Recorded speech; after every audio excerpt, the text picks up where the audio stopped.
I'm not sure if you've ever experienced something like this before, but your thoughts aren't always the easiest things to control, to tame, to take control of. Sometimes they work together to overwhelm you, so much so that you may call them overthinking or anxiety or something of that sort. They're not the easiest, and sometimes they go about creating hypothetical situations that don't exist because they're feeding off of your insecurities, your worries, your emotions, and all these different things. And you have all these different thoughts coming at you over a short period of time, and they sort of overwhelm you so much so that you succumb to them, and you don't really like yourself so much because they kind of drain you. They kind of take away all your energy, and they break you down to a point where life becomes sort of unbearable, and you may need you need some sort of escape from them. You may like talk to a friend, or you may indulge in something that's not really the best of habits, like maybe use as examples. Everyone has their own thing, but like smoking a cigarette or drinking alcohol or something of that sort. These are things that are not good habits from my own personal standards. It's not for everyone, but for me. But yeah, it can lead you down not the best path for you to sort of take care of them. And it's something that I speak of course, personal experience, because no one really teaches you how to tame your thoughts or to control your thoughts. There's certain things that you can do, like when you work out and those sorts of things, and you push yourself beyond any boundaries. It's good, but do you need to be working out like 24/7 so that you can tame your thoughts? Doesn't make sense, especially since they sort of overwhelm you and find you at times when you least expect them. You may be able to take care of them and control them when you're feeling good, when you're feeling happy, those sorts of things. But when you're not feeling so good and things are going south, it's very difficult to control them. When you're overwhelmed and your cup is like filled almost all the way to the top, it's very easy for the slightest of thoughts to come along and overwhelm you and make you tip over and not feel too good about yourself, if that makes sense. They sort of become they're like these vultures that roam around on the top, and when you're not feeling so good about yourself, they can strike you and attack you, and you don't really feel all that good about yourself. It's not the best place to be honest. And I know a lot of people accustom themselves that that's the way life is, and they don't really do anything about it. I've seen that. I literally thought that was the way things are going to be for the rest of my life, but that's not the way things have to be.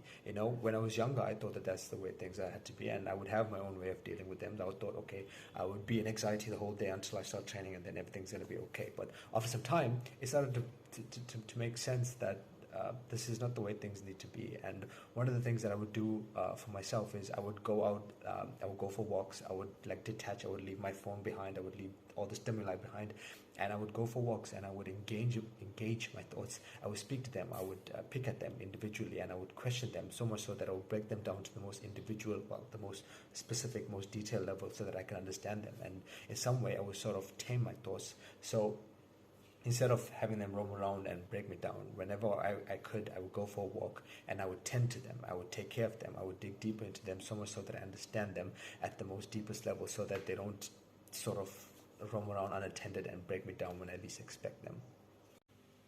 I understood at the time that I was sort of settling my unsettled thoughts, but I didn't really know on a deeper level what I was doing. And when I started reading the works of Confucius, I think it's called Analects or whatever, but anyway, it was like a collection of all of his works. And I read one of the things that he said, and it stood out to me completely because it aligned to this certain thing that I would do, go for walks, take care of my thoughts, and those sorts of things. And what he said was that the superior man makes his thoughts sincere. Now, back then, I assumed that things weren't as diverse, but now it doesn't really have to be about men only. It's weird to think of it that way. So I would like to, of course, just say that it's like the superior person makes their thoughts sincere.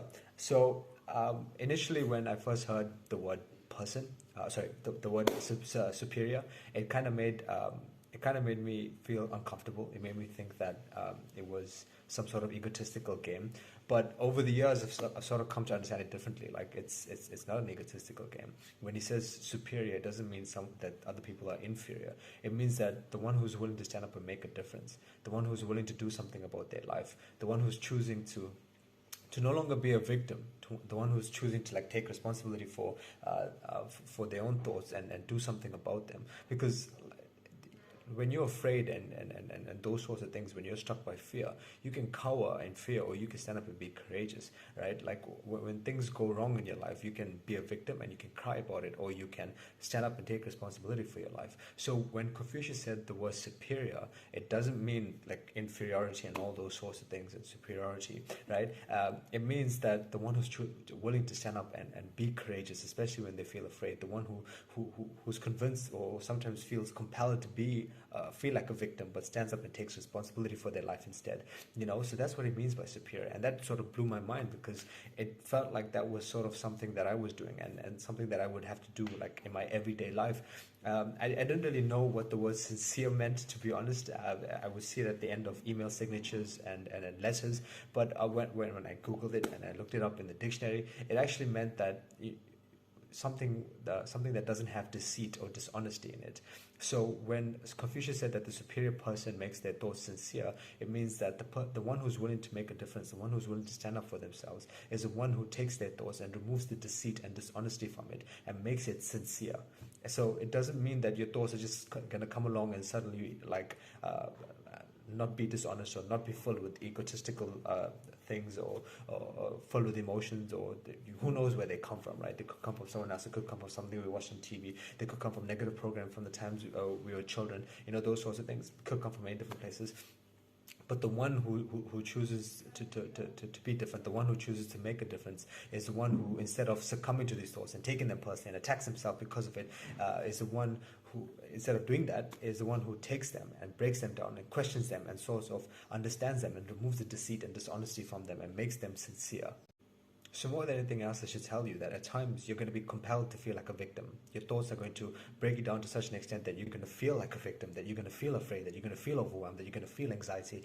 But the one who chooses to be different, if you want to be different, if you want to make your life better, you have to stand up and face them and tame your thoughts and make them sincere. So I know it's difficult for us to think more than one thought at a time. We can think many thoughts over a short period of time, depending on how stressed we are, right? And how our heart rate and those sorts of things, and we may feel quite terrible because we sort of forget to breathe and those sorts of things. But if you want to choose to be different, if you want to make your life better, if you want to no longer be a victim and take responsibility for your life, if you no longer want to cower in fear, if you want to be courageous, then you have to sort of stand up for yourself and start making your thoughts sincere instead of succumbing to them. Those sorts of things. It's not a difficult process. It's difficult to get started at first, of course, because there's like a whole backlog of thoughts that go back into your childhood, maybe, that you never tended to. And initially when you first start off, it's difficult because you got to go back in there and you got to dig all these different things up. But over time, over a year from now, you start to see that you start to take care of these different parts of you, and your life becomes better because of it. You no longer succumb to certain things. You're no longer overwhelmed. You sort of empty your cup, because now you can start to take more of the things out there in the world. You can face uncertainty in better ways. You can face life in better ways because you emptied your cup. You're constantly emptying your cup. You're no longer allowing yourself to be overwhelmed by life and the uncertainties that exist out there. You sort of take care of yourself, and you no longer allow these vultures to roam around and strike you down. You start to see there's no vultures there, that that they're just these things that you create in your own mind because you made your thoughts sincere, and you start to see them for what they really are. And of course, these are only lessons from my own life, from my own experiences, from the issues that I had to face for myself, from the weaknesses and the setbacks and the flaws that I had in my own life. This is the only way forward that I found for me. This is the only thing that makes sense for me. And I only share it because it's what works for me. It's for my own learnings. Of course, there'll be probably much more that I learn at some point in my life, and I may bring this up again and share more about it. But it's what helped me out of that place where I didn't know what I was doing. I was anxious all the time because like earlier, like a few years ago, I was like anxious all the time, even though I would never show it. I would feel it whenever I was alone with myself. Before I could take care of my thoughts, I would have anxiety. I would do certain things to sort of like forget about it and go on in my life. I was like to go by my friends and game and those sorts of things, but I would feel it more often than not. And after some time, after I started taking care of my thoughts, after I started tending to them, after I started making sense of them, after I started making them sincere, my life started to get significantly better, and I was able to face life in better ways, able to face adversity, face uncertainty, face all these different things in better ways. So I only share with the hope that in some way, if you're finding this to be an issue in your life, if you're finding, if you're struggling with this as well in terms of your own life and your own battles, if this was a demon that you had to face for yourself, I hope in some way that this helps you, and maybe not entirely, but helps add a piece to your puzzle, helps you along your own journey towards figuring this out and taming your own thoughts, because it's difficult to live life.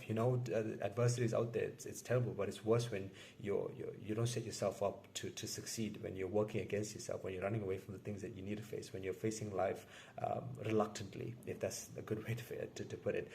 When you do these things, you sort of prepare yourself to face life every single day. You get up and you tame your thoughts. You make them sincere, and every single thought that comes your way, one at a time, you stop them and you ask them these questions. And some thoughts take a bit more time than others to resolve, and you got to invest yourself accordingly. You got to be able to understand that and invest yourself accordingly. But the point is that you start this process of making your thoughts sincere.